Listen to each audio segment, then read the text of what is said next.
सबसे पहले आपको बड़ी खबर का बताएंगे, जो बीजेपी कल लगा सकती है उम्मीदवारों पर मोहर। ऐसी जानकारी सामने निकलकर आ पा रही है। राज्यसभा उम्मीदवारों के नाम पर अंतिम मोहर लग सकती है। बताया जा रहा है कि 12 या 13 फरवरी को बीजेपी घोषणा भी कर सकती है। तो इस वक्त की बड़ी खबर आप तक पहुंचा रहे राज्यसभा चुनाव से जुड़ी हुई उम्मीदवारों पर बीजेपी जो है वो मंथन करने में लगी हुई है। राज्यसभा की खाली हो रही 56 सीटों पर चुनाव होना है। राजस्थान की 3 सीटों पर भी बताया जा रहा है कि 27 फरवरी को चुनाव होगा और उससे पहले बीजेपी जो है उसमें मंथन का दौर लगातार जारी है। राज्यसभा उम्मीदवारों के नाम पर बताया जा रहा है कि कल अंतिम मुहर लग सकती है। तो राज्यसभा चुनाव से जुड़ी हुई इस वक्त की बड़ी खबर आप तक पहुंचा रहे हैं। बीजेपी कल उम्मीदवारों पर अंतिम मुहर जो है वो लगा सकती है।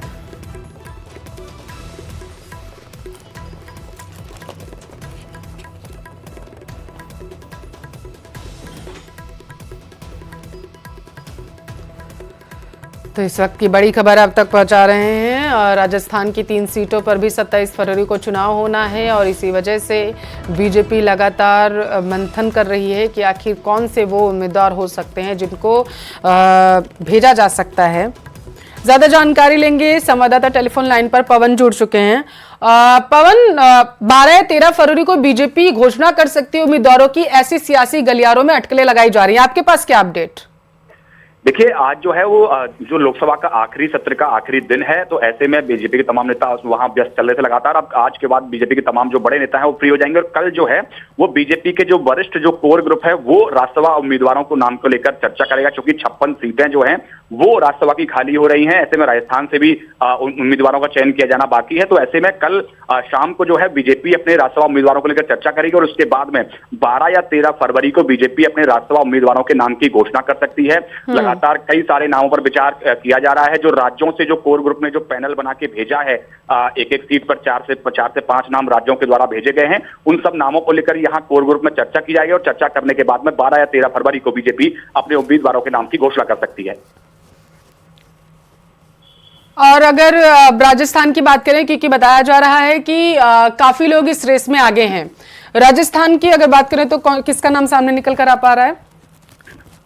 देखिए, अभी इस तरह से, क्योंकि अभी बहुत ज्यादा चर्चा उस पूरी लिस्ट पर नहीं हुई है जो राज्यों के द्वारा कोर ग्रुप ने जो नाम भेजे हैं उस पर चर्चा हुई नहीं है, तो ऐसे में भी नाम बता पाना बड़ा मुश्किल है। लेकिन जिस तरह से लगातार अभी बीजेपी में कल जो है उस पर पूरे नामों पर चर्चा की जाएगी, मंथन किया जाएगा और आखिरी जो मोहर है वो कल फाइनल मोहर लगा दी जाएगी। उसके बाद में 12 या 13 फरवरी को बीजेपी जो है अपनी लिस्ट की जो घोषणा है वो कर सकती है, क्योंकि 15 फरवरी को जो है वो आखिरी दिन है नामांकन का। उससे पहले बात।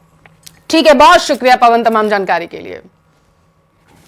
आगे बढ़ेंगे, भरतपुर का रुख करेंगे जहां से बड़ी खबर है। एक्शन मोड में शिक्षा मंत्री मदन दिलावर दिखाई दे रहे हैं। बताया जा रहा है कि उन्होंने स्कूल का निरीक्षण किया है, जाकर के स्कूल में बच्चों के साथ सूर्य नमस्कार करते हुए वो नजर आए हैं। तो इस वक्त की बड़ी खबर आप तक पहुंचा रहे। स्कूल में मंत्री ने व्यवस्थाओं का जायजा भी लिया है और इसके साथ साथ निरीक्षण किया, सूर्य नमस्कार किया बच्चों के साथ में। बताया जा रहा है कि औचक निरीक्षण करने के लिए यहाँ पर अचानक से ही मंत्री मदन दिलावर पहुंच गए और इस दौरान उन्होंने बच्चों से सवाल जवाब भी किया और इसके साथ साथ किस तरीके से उन्हें स्कूल में शिक्षा प्रदान की जा रही है उसके बारे में बच्चों से जानकारी ली है। तो इस वक्त की बड़ी खबर आप तक पहुंचा रहे हैं। भरतपुर से बड़ी खबर है। मंत्री मदन दिलावर ने स्कूल का निरीक्षण किया है। जानकारी ये है कि जब वो स्कूल पहुंचे तो इस दौरान उन्होंने बच्चों से बातचीत भी की और सूर्य नमस्कार किया छात्रों के साथ।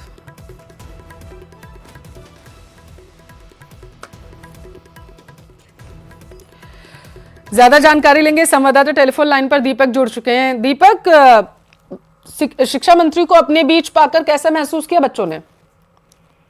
देखिए, बिल्कुल शिक्षा मंत्री मदन दिलावर पूरी तरह से एक्शन मोड में नजर आ रहे हैं। आज उनका भरतपुर दौरा था। जब वो भरतपुर पहुंचे तो सर्किट हाउस से सीधे वो विद्यालय का निरीक्षण करने पहुंचे, जहां भरतपुर में सिविल लाइन स्थित अंग्रेजी माध्यम विद्यालय का उन्होंने निरीक्षण किया और बच्चों से बातचीत की। बच्चे बेहद खुश नजर आए कि जब शिक्षा मंत्री उनके बीच में पहुंचे और उनसे बातचीत की तो बच्चे उस दौरान बेहद खुश नजर आ रहे थे। उन्होंने बच्चों से शिक्षा के बारे में भी जानकारी ली, साथ ही विद्यालय में किस तरह की व्यवस्था है उसको लेकर के भी जो विद्यालय में शिक्षक थे उनसे जानकारी ली और व्यवस्थाओं में सुधार के निर्देश दिए। उन्होंने कहा कि ये अंग्रेजी माध्यम जो विद्यालय हैं उनमें ज्यादातर व्यवस्थाएं ठीक नहीं है, शिक्षकों की कमी है, बच्चे पूरी तरह से जो अध्ययनरत हैं उनको जो शिक्षा मिलनी चाहिए वो नहीं मिल पा रही है, और उसको लेकर के उन्होंने कहा कि इस बारे में पूरी तरह से जो है चर्चा की जाएगी, समीक्षा की जाएगी। और उन्होंने ये भी कहा है कि जो अंग्रेजी माध्यम विद्यालय है उनको एक तरह से या सुधार करने की या कही जाए कि बंद करने की जो कोशिश है वो भी की जाएगी, क्योंकि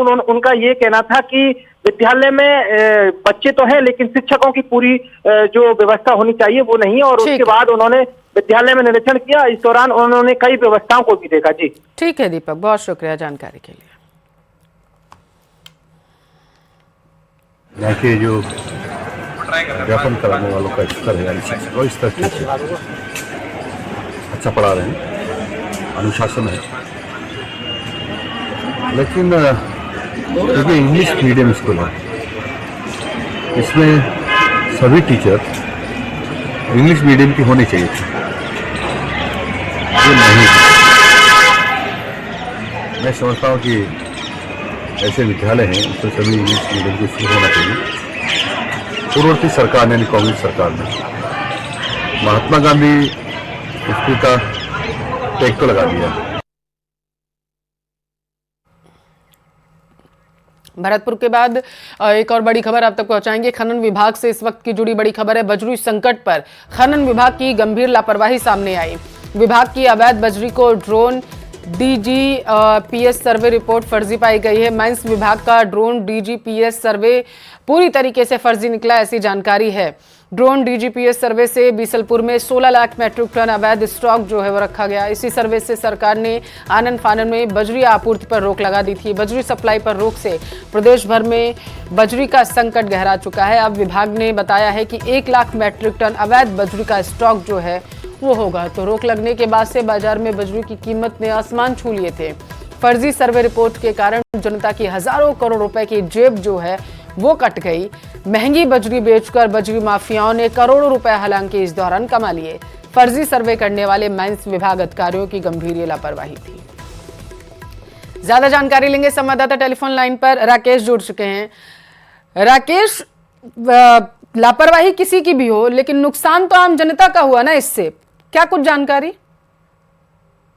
तरीके से माइनिंग विभाग ने डीजीपीएस और ड्रोन सर्वे के आधार पर रोक लगाई थी। 16 लाख अवैध बजरी का स्टॉक माना था, यानी आनन फानन में ये रिपोर्ट जारी की गई। इसके आधार पर पूरे प्रदेश में बजरी की सप्लाई पर रोक लगाई, यानी जो आदेश विधिक नहीं था, लीगल नहीं था। इसमें माइनिंग विभाग का एक तर्क है कि पहले जो उन्होंने ड्रोन सर्वे से जो नापतोल की थी वो 2.62 मीटर के हिसाब से की थी, लेकिन अब 1.62 के हिसाब से की है। जब लीगल ही 1.6 था तो 2.62 के आधार पर बजरी पर आपूर्ति की रोक लगाना अपने आप में एक बड़ा फर्जीवाड़ा था।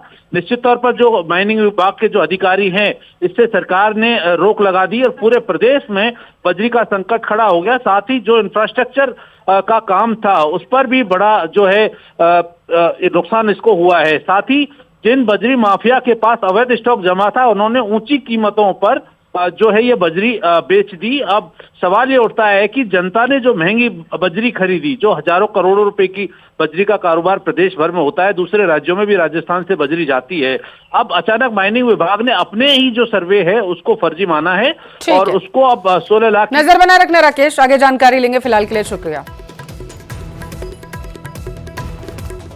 और अब खबरें आपको दिखाएंगे फटाफट अंदाज में।